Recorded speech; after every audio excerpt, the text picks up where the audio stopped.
Hi, Nabil Qureshi with Act 17 Apologetics. In case we haven't met before, I, along with a few of my friends, was arrested at Arab Festival 2010 based on some false charges, and we spent the night in jail. Now, as some of you may recall, immediately after getting released from jail, I posted this article on my blog. In fact, I posted this article within a few hours of getting out of jail, even before going to bed that morning. We told you that a festival volunteer had lied about us to get us arrested. Quote, at one point, we came across a festival volunteer who seemed to take issue with us simply being at the festival. We could tell he had a problem with us, so we asked, what are we doing wrong? He said, put the camera and microphone down and I'll tell you. By the way, there was more to this conversation, but when you see the footage, I think you'll see I'm being fair in my summary. In addition to this blog post, we also went to ABN Studios and recorded a video discussion about what happened. Here's what we said. What we found repeatedly in Dearborn is that any random person can walk up to a police officer or to a security guard and say, those Christians are bothering us, or those Christians are doing something, and police will not hesitate, or security will not hesitate, to come over, stop us, remove us from the festival, or in this case, lock us up, put us in jail. And so in this situation, we were falsely accused, and we had the footage. We said to the police officers, we have the video footage right here on our cameras of exactly what happened. Will you sit down and watch it with us? They refused, and instead they put us in cells. Well, it's been a month and a half since we made those posts, and we still haven't posted the footage. You might be wondering, as I would be if I were you, why have they not yet posted the videos? That's an excellent question.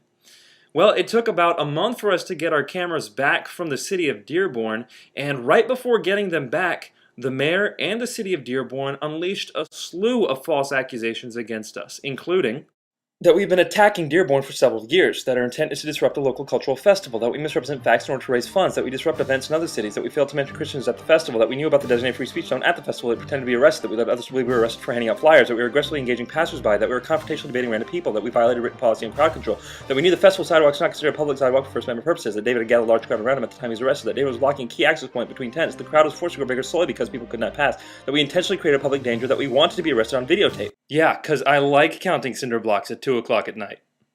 That we wanted to inflame the passion of viewers by misrepresentation of facts, that the Dearborn Area Ministerial Association was unsuccessful in getting a response from us, that we were inciting a riot, that David, Paul, and I were hesitant when being arrested, that we were told we were being under arrest at that time, that David lifted his camcorder into the air after being told he was under arrest, that I began screaming into the crowd surrounded the policeman, that we said we confronted Roger Williams, that we confessed to filming Roger Williams after he asked us to stop, that our actions were causing agitation, that our arrests were a matter of public safety, that we escalated our behavior when the police came to arrest us in a well-orchestrated and deliberate manner, and finally, that we ignored festival rules, regulations, and court decisions. Ever since getting our footage back, we've been busily responding to this campaign of falsehood and lies. And now, after having plumbed the depths of slander and calumny, it seems like they've run out of ideas. And so we finally get to post the footage that we originally talked about. A man by the name of Roger Williams lodged a complaint about us, saying we were harassing him.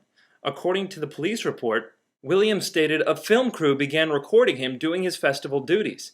He advised the subjects that he did not want to be filmed and told them to stop. Williams stated that they did not stop and instead began to surround him. He added that he felt extremely uncomfortable and thought he could not leave, although he attempted to several times. They continued to pester him and badger him with questions and continued filming. Williams again told them to stop filming. Qureshi, Wood, as well as Rezkullah finally put down the microphone and camcorder to speak with him, but he noticed Mael still filming within hearing distance. He radioed to security for assistance, and the party soon left. So let's summarize Roger's claims in his official police report. He says that he advised us that he did not want to be filmed, and so he told us to stop, but that we did not stop, and instead we began to surround him such that he thought he could not leave. He says he attempted to leave several times, but we continued to pester and badger him with questions. He also says Nagin was filming within hearing distance, and he makes it sound as if after badgering him and harassing him, he finally radios to security for assistance, which is when we left. But now that we have the footage back, let's take a look at the video, shall we? Here's a video of Roger approaching me and Luke, accusing Luke of covertly working with Act 17. After Roger leaves, Luke tells me that this is the same volunteer who handed him over to the police. 8.5 minutes later, we ran into Roger again. Well, this is where the action goes down, so watch the video carefully. Oh, and by the way, we had one video camera that had good audio, and the other camera had good video, so we spliced the two together to make this intelligible. Let's watch.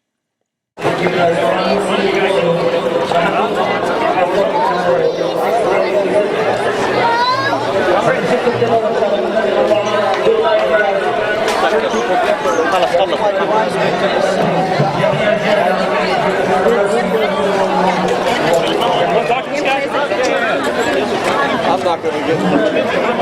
Hey, we're talking to him. We're having a friendly conversation. Good? Yeah. Okay, I just want to make sure he wasn't messing with you. Yeah, he's Okay. not. Listen, you don't have to worry about me messing with him. You need to worry about me messing with you. Okay. All right? Why is that?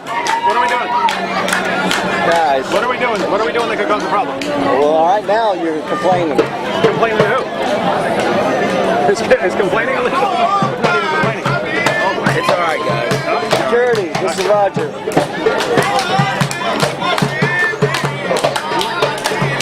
Sorry, what are we doing this from? Security. Okay, so apparently we're doing something illegal. I'm waiting to hear what it is exactly. Nobody said you did anything illegal. Okay, I'm not doing anything illegal. Okay. But you were calling security on us for some reason. We had no clue why. Can you explain it to us? Why were you calling security on You us? turn the camera off. I'd love to. Okay, he wants to tell us we're doing something wrong if we turn the camera off. So I guess we'll turn the microphone off so we can hear. Okay, that's better. All right, it's off. What are we doing wrong? No, let's go. You want to talk? That was a bluff. That was a bluff. That was a bluff. Oh, really? Security's right there. What are they doing? Not act like this. What did we do? We have no clue what we did. Name anything we did. All right. All right, leave him alone. I want to hear what he has to say. That's the point. He's not going to say anything. I mean, you don't have to record this. I just want to talk to him and see what we did wrong. Want to turn it off? You can, here, you take this. I'm going to go talk to him. Okay. At this point, I go to talk to Roger without a camera and a microphone, just as he requested. But he immediately sends me away, saying, "Get away from me." I complied, and so there's no footage left to see. Wow. Let's see that one more time. Want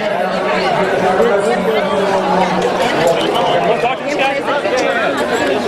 I'm not going to get. Hey, we're talking to him. We're having a friendly conversation. Good? Yeah. Okay, I just want to make sure he wasn't messing with you. Yeah, he's Okay. not. Listen, you don't have to worry about me messing with him. You need to worry about me messing with you. Okay. All right? Why is that? What are we doing? Can it be any more obvious that his intentions were simply to cause problems? Then, after this segment of the video, we go on to show you that he did not advise us that he didn't want to be filmed. He did not tell us to stop filming him. At no point did we surround him, and at any point in time could he have left freely. He did not attempt to leave at all, and we didn't pester him and badger him with questions. We just asked him what he meant by something he had said. Nagin was filming behind multiple tents, and there was no way at all that she could have heard anything that was being said. In fact, here's a clip of her video camera and what she could hear.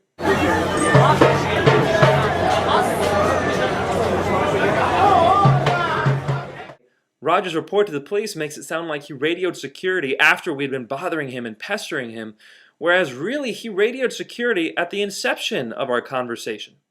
So after assessing all these claims, how many of them are true? 0.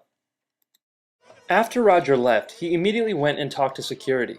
Roger had already admitted to us that we weren't doing anything illegal, but apparently security convinced him that he should take this to the police. Suddenly, we saw people around us taking pictures. We didn't know it at the time, but these pictures were being taken so that the police could identify us. A Muslim woman by the name of Amal al-Islami then took over, and the rest is history.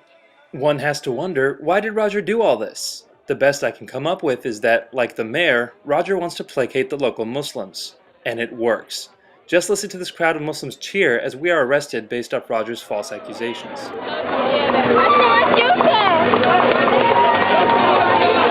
Also notice, we approached Luke, not Roger, and asked him if he was okay. The reason we did this is because we've noticed something strange happens in Dearborn. If Christians' rights are trampled, it seems as no one seems to care. Last year, when many Christians had their rights trampled, no one came to defend them.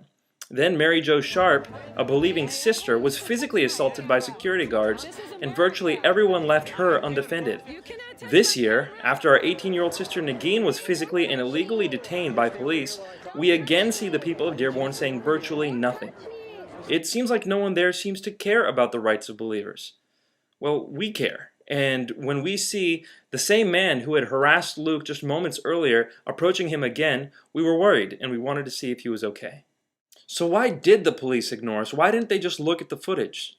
Well, I think the answer is clear. Because they wanted to get rid of us. Well, how do we know this? Just look at the police report. The police lied about what we said, including that we confessed when we hadn't, among many other distortions. I sense another video coming here.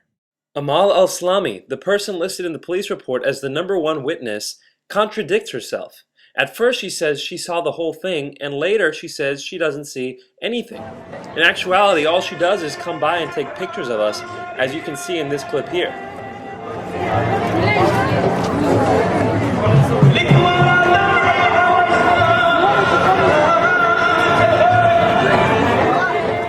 But in the police report, she says two contradictory things. First saying that she saw the incident as Williams had recalled, and in the second instance saying she didn't observe any of the confrontation between Williams and the 4 subjects arrested.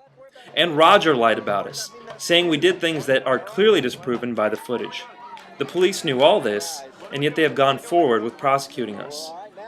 Roger's lies to the police initiated a sequence of events that led to 4 innocent people spending the night in jail. In addition to this, $2,500 had to be spent to bail us out, and then countless thousands more have been spent in pointless litigation, including flying us back and forth from Dearborn, having to spend the night in hotels. Litigation itself is expensive. So many resources have been wasted because of Roger's lies and frivolous accusations. But he isn't the only one to blame here. Just think about it for a second. The police are supposed to uphold justice. They're supposed to make sure that victims are not abused. But instead, when they came to us based on Roger's trumped-up charges, they refused to listen to us. They literally refused to listen to us. We said, we have cameras that will exonerate us. We have the video footage that will show you that we did none of the things he accused us of. Instead of watching the footage, they decided to throw us behind bars and to confiscate our cameras.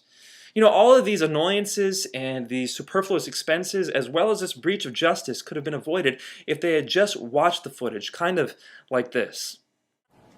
So the officer sees her knitting and says, "Pull over." And the woman says, "Pull over? They're mittens." But seriously, officer, we'd like to thank you for calmly explaining the accusations against us. The possibility of false accusations is precisely why we had our cameras rolling the entire time. So, with a touch of this button, we can show you exactly what happened, and you can avoid the embarrassment of throwing us in jail on a false charge. Here, see?